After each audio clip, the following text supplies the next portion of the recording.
મિત્રો, સુરત શહેરમાં બની ગયેલી આ એક સત્ય ઘટના છે. એક દીકરી સાથે તેના જીવનમાં એટલો બધો અન્યાય થયો કે તેને આખી જિંદગી આ અન્યાયનો સામનો કરવો પડ્યો. આ ઘટના તમારી આંખોમાં આંસુ લાવી દેશે. તો થોડો સમય કાઢીને આ કહાનીને અંત સુધી જરૂરથી સાંભળજો.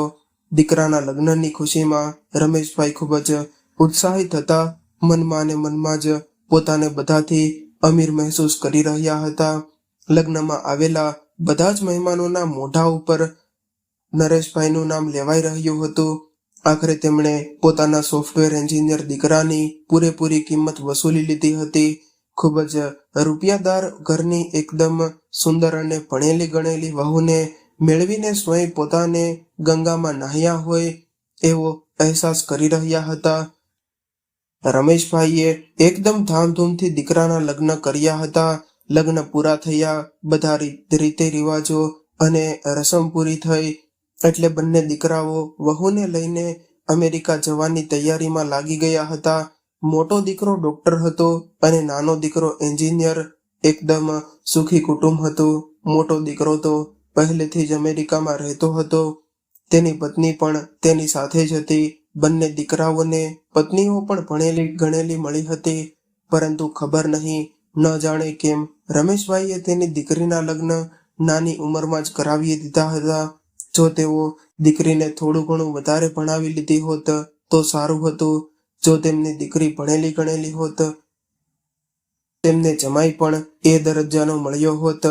ભણ્યા ગણ્યા વગરની અભણ છોકરીઓ સ્વીકાર કોણ કરે? એમાં પણ દહેજ આપવાની રકમમાં રમેશભાઈ કંજૂસી કરી રહ્યા હતા. ક્યારેક ક્યારેક આખો પરિવાર ભેગો થતો ત્યારે દીકરીનો પરિવાર તેમના બધાથી સાવ અલગ દેખાતો હતો.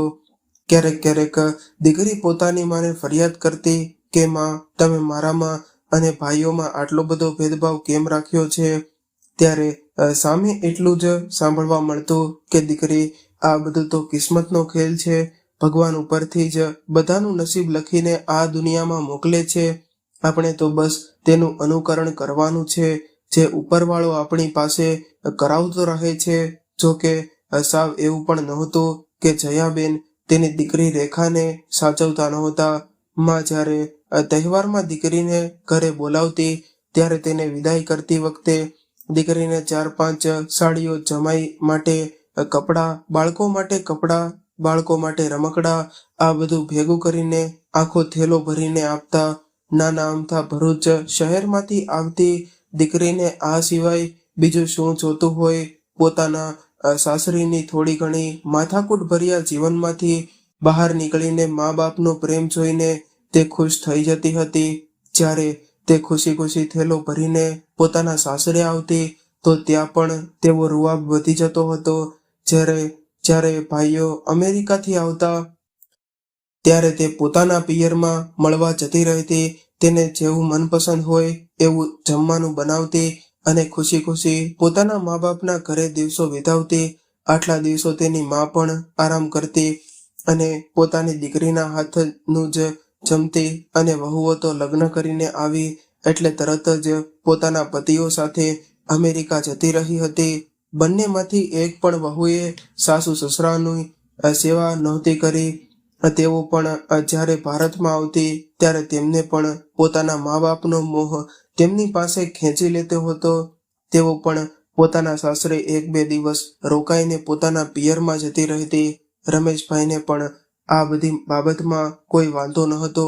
કારણ કે જ્યારે વહુ પોતાના પિયરમાંથી પાછી સાસરે આવતી ત્યારે તેઓ પણ થેલો ભરી ભરીને સામાન લાવતી હતી.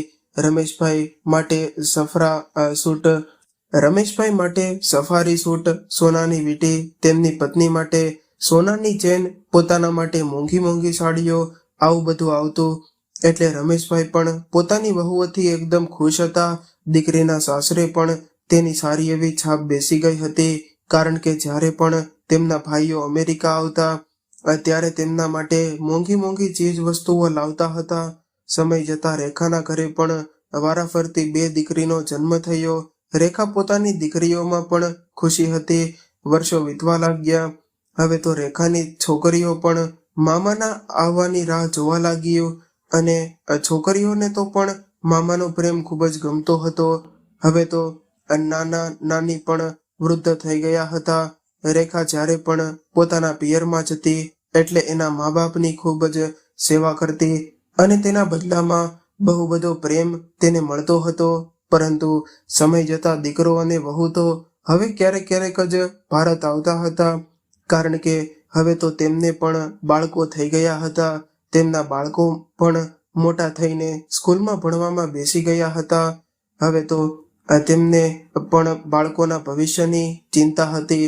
જયાબેન ક્યારેક ક્યારેક તેમના દીકરા વહુ સાથે વાત કરતા, પરંતુ જ્યારે પૌત્ર પૌત્રી સાથે વાત કરવાની થતી તો તેઓ અંગ્રેજીમાં શું બોલતા તે તેમને કંઈ સમજ નહોતું આવતું. પરંતુ એ પછી જ્યારે પણ આડોશી પાડોશીઓ ભેગા મળીને બેસતા ત્યારે પોતાની રૂઆબ દેખાડતા. તે હજુ તો કાલે જ મારા પૌત્ર સાથે વાત થઈ હતી. એ તો એટલું બધું ઇંગ્લિશ બોલતો હતો કે તેમની તો કંઈ વાત જ ન પૂછો. કાલે જ તેણે મને પોતાનું આખું ઘર દેખાડ્યું હતું. કેટલું સરસ મજાનું તેમનું ઘર હતું. દીકરા વહુ બંનેની અલગ અલગ ગાડીઓ છે. પોતાના દીકરા વહુના વખાણ કરતા થાકતા નહોતા. આજુબાજુના પાડોશીઓ પણ તેમની આ ખુશી જોઈને મજા કરી લઈ લેતા. અને રેખા પણ પોતાની દીકરીઓને ખૂબ જ ભણાવતી રહી હતી. તેને ખબર હતી કે તેને તો ભણવા ન મળ્યું, પરંતુ તે તેની દીકરીઓ સાથે આવું ક્યારેય નહીં કરે અને આ દીકરીઓને ખૂબ જ ભણાવી ગણાવીને કરશે. અને મોટી દીકરીનું એન્જિનિયરિંગમાં એડમિશન કરાવી દીધું અને તેને પોતાના પિયર સુરત શહેરમાં રહેવા માટે મોકલી દીધી. આ સમયે તેના નાના નાનીને પણ તેની આ ઉંમરમાં સહારો મળી ગયો હતો. હવે તો રેખા પણ અવારનવાર તેના પિયરમાં આવતી જતી રહેતી. તે હંમેશા તેની દીકરીને સમજાવતી કે દીકરી, તું અહીંયા રહીને ભણે છે. તારા નાના નાની પણ હવે ઉંમર થઈ ગઈ છે, એટલે તું તેમનું થોડું ધ્યાન રાખ અને તેની સેવા કરજે. આપણે કોઈ ઉપર બોજ નથી બનવું. રેખા દર વખતે પોતાની દીકરીને આવું સમજાવતી હતી. સામે સોનલ પણ કહેતી કે માં, હું પૂરી કોશિશ કરું છું કે સવારમાંથી જ વહેલા ઉઠીને બધું જમવાનું બનાવી અને બાકીનું કામકાજ પૂરું કરી દઉં, જેથી કરીને નાનીને ઘરનું કંઈ પણ કામકાજ ન કરવું પડે. સાંજે કોલેજેથી આવીને પણ સાંજના જમવામાં નાનીને મદદ કરું છું. અને જ્યારે મારે રજા હોય છે એ દિવસે નાનીને લઈને બજારમાંથી પણ જાઉં છું. સમયાંતરે તેમને ડૉક્ટરની પાસે પણ બતાવવા લઈ જાઉં છું. અને કોલેજથી આવીને જ્યારે પણ તેઓ કહે છે કે મંદિરે જવું છે એટલે તેમને મંદિરે પણ લઈને જાઉં છું. રમેશભાઈ અને તેમની ધર્મપત્ની તો જાણે બંને હાથમાં લાડવા હતા, કારણ કે દીકરાઓ વિદેશમાં કમાઈ રહ્યા હતા અને તેમની દીકરીને તેમની સેવા કરવામાં કંઈ પણ કમી નહોતી રહેતી અને રહેવા દેતી. રમેશભાઈ દર વખતે પોતાની મૂછ ઉપર હાથ રાખીને ગર્વથી કહેતા કે આમને કિસ્મત કહેવાય. દીકરી ગમે ત્યારે મળવા આવી શકે છે અને દીકરા વહુઓ પોતપોતાની રીતે વિદેશમાં સેટ થઈ ગયા છે. અમને તો વૃદ્ધાવસ્થામાં કોઈ સેવા કરવા વાળું મળી જાય, એનાથી વધારે માણસને શું જોઈએ. રેખા પણ પોતાના મા બાપની આ વાત સાંભળીને ખૂબ જ ખુશ થઈ જતી હતી, કારણ કે તે ખુશ હતી કે તેની દીકરી આટલી બધી સંસ્કારી છે, ભણવામાં હોશિયાર છે અને સાથે સાથે ઘરકામમાં પણ આટલી બધી હોશિયાર છે અને પોતાના મા બાપની ખૂબ જ સેવા કરે છે. રેખાની દીકરીનું ભણવાનું પૂરું થયું એટલે તેને પણ મુંબઈ શહેરમાં એક સારી કંપનીમાં નોકરીની ઓફર મળી ગઈ. એટલે તે મુંબઈ રહેવા જતી રહી. જ્યારે તે જઈ રહી હતી ત્યારે રમેશભાઈ અને જયાબેન દીકરીને કહી રહ્યા હતા કે દીકરી, અમને તારી ખૂબ જ યાદ આવશે. અમને તારી સાથે રહેવાની આદત પડી ગઈ હતી, પરંતુ દીકરી, સમય મળે ત્યારે તું અમને મળવા આવતી રહેજે. સોનલ પણ પોતાના મા બાપના સપનાઓ પૂરા કરવા માટે મુંબઈ જતી રહી. હવે તો રમેશભાઈ અને તેમના ધર્મપત્ની એકલા રહી ગયા હતા. તેઓ પોતાના દીકરાઓને ફોન કરીને કહેતા હતા કે હવે તો તમે અમેરિકાને તમારું જ ઘર બનાવી લીધું છે, કે શું ક્યારેક પાછા આવશો કે નહીં. એટલે સામે દીકરા પણ કહેતા હતા કે શું કરીએ પિતાજી, અહીંયા સારી નોકરી મળી ગઈ છે, બાળકો પણ અહીંયા જ માહોલમાં ટેવાઈ ગયા છે. હવે ખબર નહીં દીકરાઓનું મન ભારતમાં લાગશે કે નહીં, એટલા માટે અમે અહીંયા જ રહેવા માંગીએ છીએ. ત્યારે રમેશભાઈ કહેતા કે દીકરા, જો એવું હોય તો અમને તમારી સાથે અમેરિકા તેડાવી લ્યો. હવે અમારી ઉંમર થઈ રહી છે, અમારે પણ સેવા છાકરીની જરૂર છે. એટલે સામેથી દીકરાઓએ કહ્યું કે પિતાજી, તમે અહીંયા આવી જશો તો કારણ વગરના તમે હેરાન પરેશાન થઈ જશો. તમને તો અહીંયા કોઈની ભાષા સમજાશે નહીં અને અહીંયાના આ માહોલમાં રહેવાનું, જમવાનું અને તમને જરા પણ પસંદ નહીં આવે. ત્યારે રમેશભાઈએ કહ્યું કે દીકરા, ભલે એ બધું ગમે એવું હોય, પરંતુ ત્યાં આપણું પોતાનું ઘર તો હશે ને. દીકરા વહુ પૌત્ર પૌત્રીઓ સાથે થોડો સમય વિતાવીને મને લગાવી લઈશું અને જમવાનું તો જેવું જમવું હશે એવું બનાવી લઈશું. એમ પણ હવે બહારનું ક્યાં અમે કંઈ ખાઈએ છીએ, પરંતુ હવે અહીંયા એકલા અમારું મન નથી લાગતું. એટલે દીકરાએ કહ્યું કે પિતાજી, તમે કહો એવું અહીંયા કંઈ નથી, કારણ કે ઘરમાં જમવાનું પણ બાળકોના પસંદનું બને છે. બાળકો પણ અહીંયાની રહેણી કરણીમાં ટેવાઈ રહેલા છે. તેમને પણ આપણા ભારત જેવું જમવાનું જરા પણ પસંદ નથી આવતું. અને જો તમારા અને અમારા માટે બધા માટે અલગ અલગ બનાવીએ તો અહીંયા ખૂબ જ ખર્ચો લાગી જાય છે. એટલે બધા માટે એક સરખું જ બનાવવું પડે છે.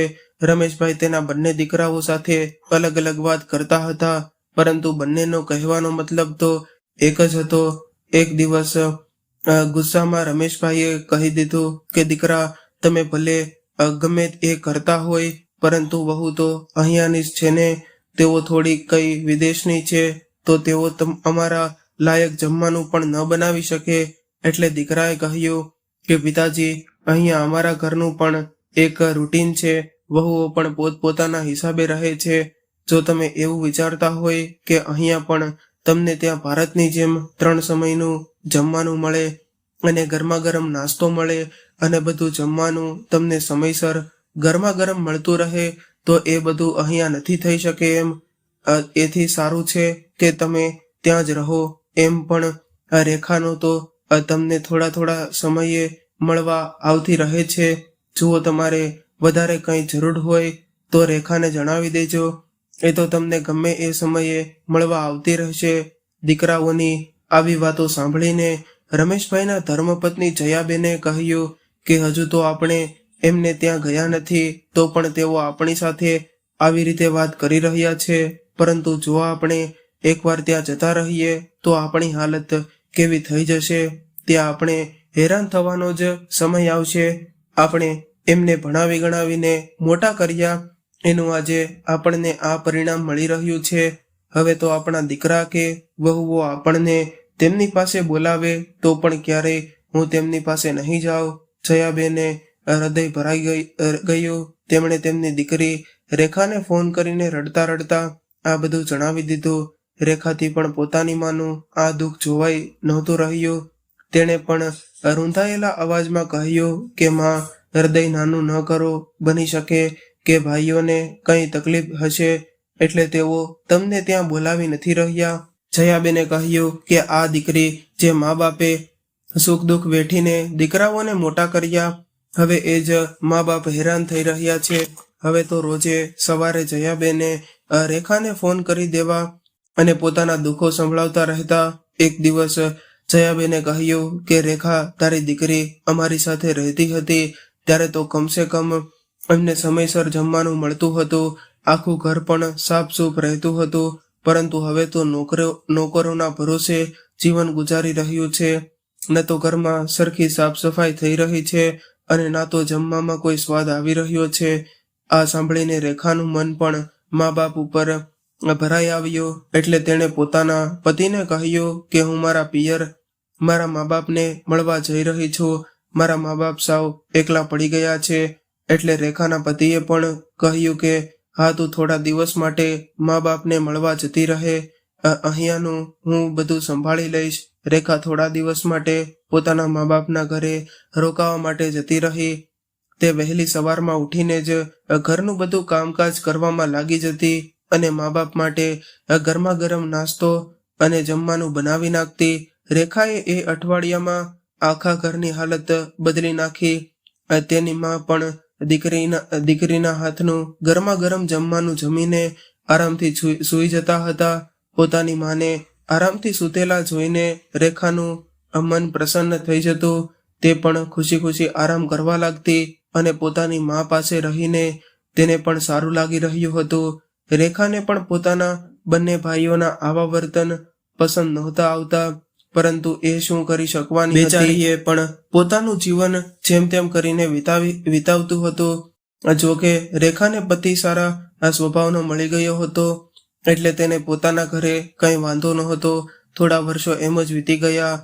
રેખાની દીકરીઓ પણ લગ્નને યોગ્ય થઈ ગઈ હતી. રેખાના પતિએ બંને દીકરીઓ માટે તેમના યોગ્ય છોકરાઓ શોધીને બંનેના એક સાથે જ લગ્ન કરી દેવાની યોજના તેણે રેખાને જણાવી. રેખા, આપણે આટલા બધા અમીર તો નથી. આપણે આપણી દીકરીઓને આટલી બધી ભણાવી ગણાવીને નોકરી ઉપર લગાડી છે. બંને દીકરીઓ પોતાના પગભર છે, એટલે આપણે તેના માટે વધારે દહેજની વ્યવસ્થા કરી શકીએ એમ નથી. પરંતુ આજકાલ લગ્નમાં ખૂબ જ ખર્ચો લાગી રહ્યો છે. જો આપણે બંને દીકરીઓના અલગ અલગ લગ્ન કરીશું તો ખર્ચો પણ ડબલ થઈ જશે. અને એમ પણ તારા બંને ભાઈઓ પણ અમેરિકામાં રહે છે. પોતાની ભાણીઓના લગ્નમાં બે વાર ધક્કો નહીં ખાઈ શકે, એટલે આપણે બંને દીકરીઓના એક સાથે જ લગ્ન કરાવી દેવા જોઈએ. એમ પણ બંને દીકરીઓને સારા છોકરાઓ મળી રહ્યા છે. આવો સમય અને મોકો વારે વારે નથી આવતો. રેખાને પણ પોતાના પતિની વાત સાચી લાગી, એટલે તેમણે પણ પોતાના પતિની વાતમાં હામી ભરી દીધી. બંને દીકરીઓના સગપણ નક્કી કરીને રેખાએ તેમના બંને ભાઈઓને ફોન કરીને કહી દીધું કે તમારે બંનેએ તમારી ભાણકીના લગ્નમાં જરૂરથી આવવું પડશે. બંને ભાણકીઓ પણ મામાના લાડ પ્રેમને ક્યાં ભૂલી હતી. તેમણે પણ મામાને ફોન કરીને કહી દીધું કે જો મામા તમે અમારા લગ્નમાં નહીં આવો તો અમે તમારી સાથે ક્યારેય પણ વાત નહીં કરીએ. તમારે અમારા લગ્નમાં આવવું પડશે. એટલે બંનેના મામાએ પણ તેમની વાતોમાં હામી ભરી દીધી. બંને બાળકીઓ પણ પોતાના મામા મામીને મળવાની ખુશીમાં હતી. લગ્નના દિવસો નજીક આવી રહ્યા હતા, એટલે રેખા અને તેના પતિ લગ્નની ભાગદોડમાં લાગેલા હતા. ઉનાળાનો સમય હતો. બહાર તડકો ખૂબ જ પડી રહ્યો હતો. ઘરમાં એટલું બધું કામ ફેલાયેલું હતું કે એ સમયમાં રેખાની તબિયત થોડી બગડી ગઈ. તો પણ બેચારીએ જેમ તેમ કરીને લગ્નના દિવસ સુધી સતત કામ કરવામાં લાગેલી રહી. મહેમાન આવવા લાગ્યા હતા. ઘણું બધું કામ ફેલાયેલું હતું. મહેમાનોની હસી મજાક શરૂ થઈ ગઈ હતી, પરંતુ તેમને જેની રાહ હતી એમાંથી કોઈ ન આવ્યું. બંને મામા ન આવ્યા, એટલે દીકરીઓને પણ ઘણું દુઃખ થયું. તેઓ બંને બહેનો પણ મામા સાથે વાત કરવામાં રાજી ન હતી. રેખાએ ભારે હૈયે બંને દીકરીઓને વિદાય આપી દીધી. લગ્ન પછી રેખાએ તેના બંને ભાઈઓને ખૂબ જ નારાજગી દેખાડી. તેણે બંને ભાઈઓને કહ્યું કે ભાઈ, લગ્ન થોડી વારે આવે છે. તમે બંનેમાંથી એક પણ ન આવ્યા. બસ તમારો અને અમારો આટલો સંબંધ હતો.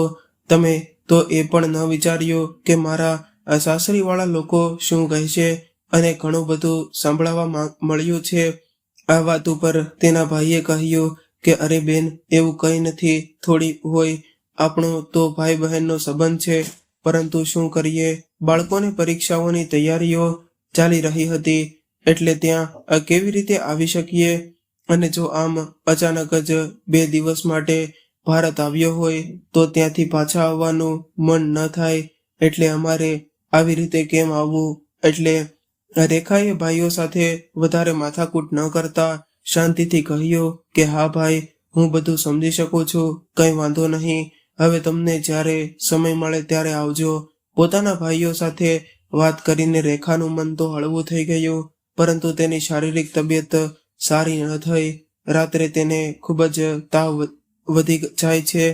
હવે તો દીકરીઓ લગ્ન કરીને પોતાના સાસરે જતી રહી હતી, એટલે ઘરનું બધું જ કામકાજ તેણે પોતાને જ કરવું પડતું હતું.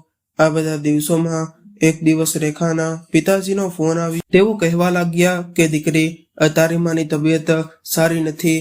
હું તેમને ડોક્ટરની પાસે લઈને બતાવવા માટે ગયો હતો. એમણે ઓપરેશન કરવાની સલાહ આપી છે. જો દીકરી તું અહીંયા આવી જા તો સારું રહેશે. તારા બંને ભાઈઓને પણ મેં ફોન કરીને જણાવી દીધું છે. હવે જોઈએ શું થાય છે. જો બંને ભાઈઓમાંથી એક ભાઈ અહીંયા આવી જશે તો સારું રહેશે, નહીંતર દીકરી અમારે તો તારો જ સહારો લેવો પડશે. દીકરી, હું સાવ એકલો પડી ગયો છું. પોતાના પિતાજીના શબ્દો સાંભળીને રેખાએ રૂંધાયેલા સ્વરમાં કહ્યું કે પિતાજી, ઓપરેશન ક્યારે છે? જો બંનેમાંથી એક ભાઈ આવે તો સારું રહેશે, નહીંતર હું તો અહીંયા છું જ. રેખાને પોતાની માની ચિંતા થવા લાગી હતી. ડોક્ટરે ઓપરેશનની તારીખ પણ જણાવી દીધી હતી. એટલે રેખાએ તેના ભાઈઓને ફોન કર્યો. બંને ભાઈઓ બસ એક જ વાત કહીને કે બેન, તું ત્યાં મમ્મી પપ્પા પાસે છો એટલે અમને થોડી શાંતિ છે, નહીંતર તો મા બાપની જવાબદારી અમારી હતી. અમને તારા ઉપર પૂરો ભરોસો છે કે તું માના ઓપરેશનની બધી જ જવાબદારી સંભાળી લઈશ. અને ભાઈઓએ તેના રેખા ઉપર બધી જવાબદારી નાખી દીધી. તે પોતાના ભાઈને ક્યાં મોઢે કહે કે તેની પોતાની પણ તબિયત સારી નથી, પરંતુ તો પણ તેણે બંને ભાઈઓને આશ્વાસન આપી દીધું કે તે માને સંભાળી લેશે. બંને ભાઈઓએ પિતાજીને પણ ફોન કરીને કહી દીધું કે હોસ્પિટલની તમામ જવાબદારી રેખા સંભાળી લેશે અને બંનેએ રેખા સાથે વાત કરી લીધી છે. એ તમને કોઈ પણ જાતની તકલીફ નહીં પડવા દે. રેખા પછી પોતાના પિયર જતી રહી. તેણે પોતાની માનું ઓપરેશન કરાવ્યું અને તેની ખૂબ જ સેવા કરી. રેખાના પતિએ ક્યારેય પણ તેને પિયરમાં જવાની ના નહોતી પાડી. 1 મહિના સુધી તે પોતાની મા સાથે રહી અને સમયે સમયે તેમને હોસ્પિટલે લઈ જઈને તેની તપાસ કરાવતી રહી. જ્યારે તેને પૂરો વિશ્વાસ થયો કે હવે મા એકદમ સ્વસ્થ થઈ ગયા છે, ત્યારે તે પાછી પોતાના ઘરે આવી અને આમને આમ જ 4 વર્ષ વીતી ગયા. ક્યારેક મા બીમાર રહેતા તો ક્યારેક પિતાજી બીમાર રહેતા. રેખાનો અડધો સમય પોતાના પિયરમાં જ રહેતી હતી. એક દિવસ રાત્રે તેના પિતાજીને અચાનકથી હૃદયનો દુખાવો ઉપડી ગયો. જયાબેને આજુબાજુના લોકોની મદદ લીધી અને રેખા અને બંને દીકરાઓને પણ ફોન કરી દીધો. આડોશ પાડોશના લોકો રમેશભાઈને હોસ્પિટલે લઈને પહોંચી ગયા.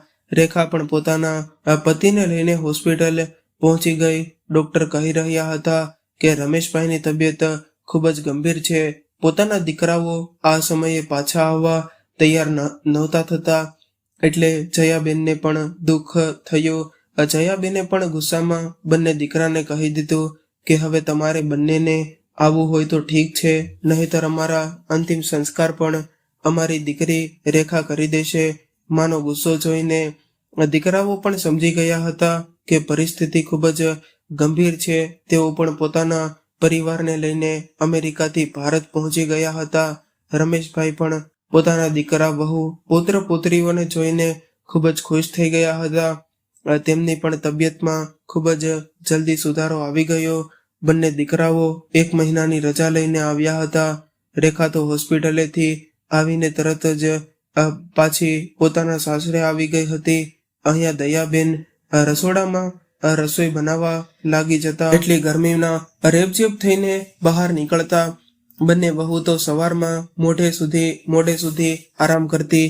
તેઓ તો પોતાના રૂમની અંદરની બહાર જ નહોતી નીકળતી.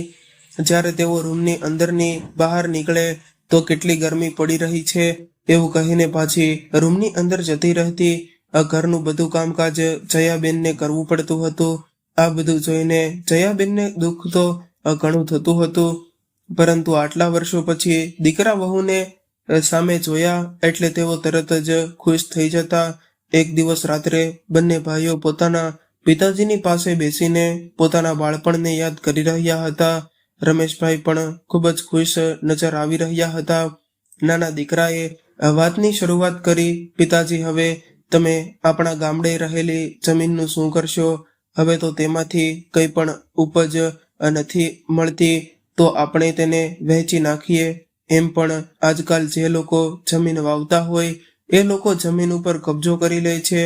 અને એમ પણ અમે બંને ભાઈઓ તો હવે અહીંયા રહેતા નથી. તમારી તબિયત પણ સારી નથી રહેતી, એટલે હવે તમે પણ ગામડે નથી જઈ શકતા.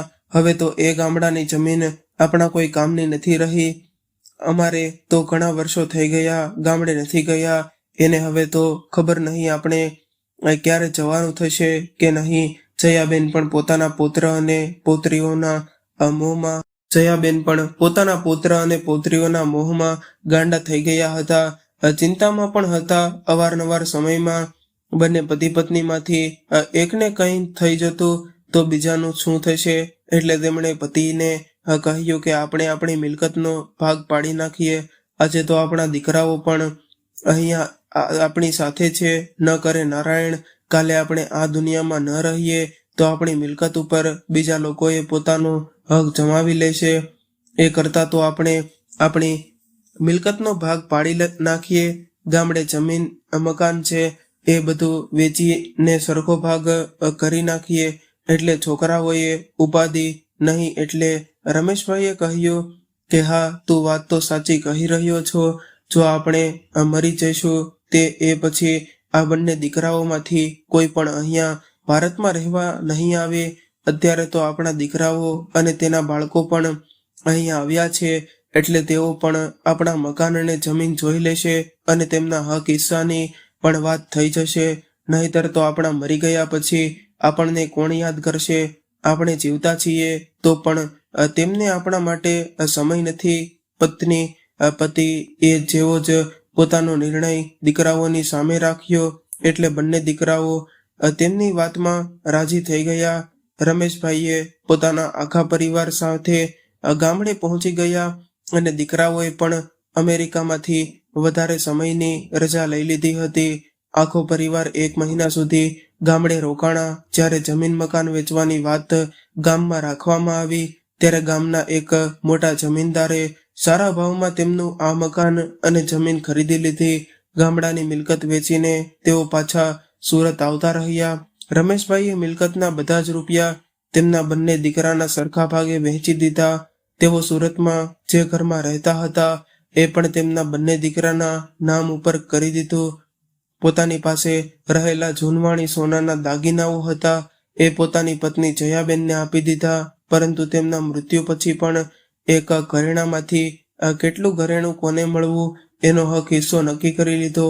પરંતુ જ્યાં સુધી તેઓ જીવિત છે ત્યાં સુધી તેમને આ ઘરેણાં પહેરવાના. જ્યારે તેનું મૃત્યુ થઈ જાય તે પછી બધાને વચ્ચે પોતાનો હિસ્સો મેળવી લેવાનો. આખું ઘર ખુશ હતું. બંને દીકરાઓ પાછા અમેરિકા જવાની તૈયારીઓ કરી રહ્યા હતા.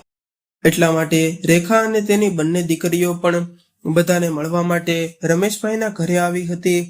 રેખાની બંને દીકરીઓ તો હજુ પણ પોતાના મામાથી નારાજ હતી. બંને ભાઈઓ રેખા સાથે હસી મજાક કરીને વાતો કરી રહ્યા હતા. તેઓ કહી રહ્યા હતા કે રેખા, તું અહીંયા છો એટલે સારું છે. તું મા બાપની સાર સંભાળ તો રાખી રહી છો. નહીતર તો અમે બધા તો નોકરીઓમાં એટલા બધા વ્યસ્ત છીએ કે અમને તો સમય નથી મળતો. ખબર નહીં અમે કઈ રીતે તારો આભાર માનીએ. એટલે રેખાએ પણ પ્રેમથી બંને ભાઈઓને કહ્યું કે ભાઈ, જેવી રીતે તમારી ફરજ છે એવી રીતે મારી પણ ફરજ છે કે મા બાપની સેવા કરવી જોઈએ. આખું ઘર ખૂબ જ ખુશ થતું અને થોડા દિવસોમાં બંને ભાઈઓ પોતપોતાના પરિવારને લઈને અમેરિકા પાછા જતા રહ્યા. દીકરા વહુઓ પાછા અમેરિકા જતા રહ્યા. તેમના વિરહમાં રમેશભાઈની તબિયત પાછી ખરાબ થઈ ગઈ. રેખાએ પોતાના પિયરમાં આવીને મા બાપની ખૂબ જ સેવા કરી. પરંતુ આ બધા દિવસોની વચ્ચે જ જયાબેન સ્વર્ગે સિધરી ગયા. બંને દીકરાઓને જાણ કરવામાં આવી એટલે તેઓ પણ તરત જ પાછા ભારત આવી ગયા. એમણે પોતાની માની બધા રીતિ રિવાજો પૂરા કર્યા. પછી તેમણે રેખાને કહ્યું કે બેન, હવે પિતાજી પણ થોડો સમય જ કાઢી શકવાના છે. એટલે તું પિતાજીને તારી સાથે તારા ઘરે લઈને જતી રહે. પિતાજીનો જે કંઈ પણ ખર્ચો થશે એ બધો અમે બંને ભાઈઓ તને દર મહિને મોકલાવી દઈશું. બસ અમારે તો એટલું જ જોઈએ છે કે પિતાજીની સારી રીતે સેવા થઈ શકે. રેખાએ પણ ભાવુક થઈને પોતાના બંને ભાઈઓની વાતમાં હામી ભરી દીધી.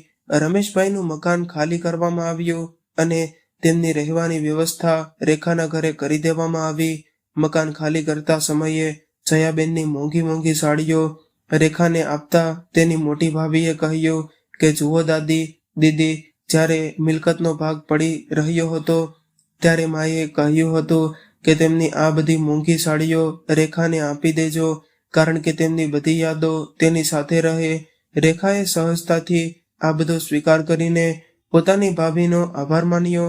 રેખા પિતાજીને લઈને પોતાના ઘરે જવા માટે રવાના થઈ ગઈ અને પોતાના ઘરે આવીને તે ધ્રુસકે રડી પડી. મનમાં ને મનમાં ન જાણે કેટલા બધા સવાલો ઉઠી રહ્યા હતા. તે મનમાં કહી રહી હતી કે માં, મારી સાથે આટલો બધો ભેદભાવ શા માટે? જ્યારે મકાન મિલકતના ભાગ પાડવામાં આવ્યા ત્યારે તો તમે મને જાણ પણ ન કરવામાં આવી. ગામડાની મિલકત ક્યારે વેચી નાખી એ પણ મને ખબર ન પડવા દીધી. મારે તો એમાંથી થોડો ઘણો પણ હક હિસ્સો નહોતો જોતો. મારા ઘરે તો બધી સુખ સુવિધા છે. જો કે મને પિતાજીની સેવા કરવામાં કંઈ વાંધો નથી, પરંતુ મા બાપની જવાબદારી વારસદાર હું અને મકાન મિલકતના વારસદાર તમારા દીકરાઓ. માં, મેં તમારા દીકરા ઘરમાં દીકરી બનીને જન્મ લીધો એ જ મારી સૌથી મોટી ભૂલ. તેનું રડવાનું બંધ નહોતું થઈ રહ્યું. તે એક અધારી સૂઈ રહેલા તેના પિતાને સામે જોઈને રડી રહી હતી. રેખા મનોમન ઘણું દુઃખ સહન કરી રહી હતી, પરંતુ તે કોઈને પણ કહી શકે એમ નહોતી. જ્યારે રેખાનો પતિ તેની સામે આવ્યો તો તેને ગળે વળગીને રેખા ખૂબ જ રડી. તેના પતિએ તેને આશ્વાસન આપ્યું કે તું ચિંતા ન કર, આપણા ભાગ્યમાં જે લખેલું હોય એ જ આપણને મળે છે અને મા બાપની સેવા તો કિસ્મતવાળા લોકોને જ કરવા મળે છે. રેખાને ઘણું બધું દુઃખ લાગી રહ્યું હતું, પરંતુ તેના પતિના સાથની તે ખૂબ જ ખુશ હતી. મિત્રો, આપણા સમાજમાં પણ અત્યારે આવું જ ચાલતું આવે છે. જો દીકરો દીકરી એક સમાન છે તો તેમને હક હિસ્સો પણ એક સમાન જ મળવો જોઈએ. જો દીકરી મા બાપની સેવા કરે છે તો મા બાપના હક હિસ્સામાં પણ દીકરીનો સરખો ભાગ લાગે છે. એટલે ક્યારેય પણ દીકરી સાથે અન્યાય ન કરો. જો તેનું હૃદય દુભાગે તો તમે ક્યારેય પણ સુખી નહીં થઈ શકો. મિત્રો, આ કહાની વિશે તમે શું કહેવા માંગો છો તે કમેન્ટ બોક્સમાં જરૂરથી જણાવજો. કહાની પસંદ આવી હોય તો વિડીયોને લાઈક કરી તમારા મિત્રો, સગા, સ્નેહી સાથે શેર જરૂરથી કરી દેજો. અને જે મિત્રોએ હજુ પણ અમારી ચેનલને સબસ્ક્રાઇબ ન કરી હોય તો તે મિત્રો સૌથી પહેલા અમારી ચેનલને સબસ્ક્રાઇબ જરૂરથી કરી બેલ આઇકન બેલને ઓલ પર સેટ કરી દેજો, જેથી અમારી દરેક અવનવી કહાનીની માહિતી આપને સમયસર મળતી રહે. ફરી મળીશું એક નવી સત્ય ઘટના પર આધારિત કહાની સાથે. ખૂબ ખૂબ આભાર. જય શ્રી કૃષ્ણ.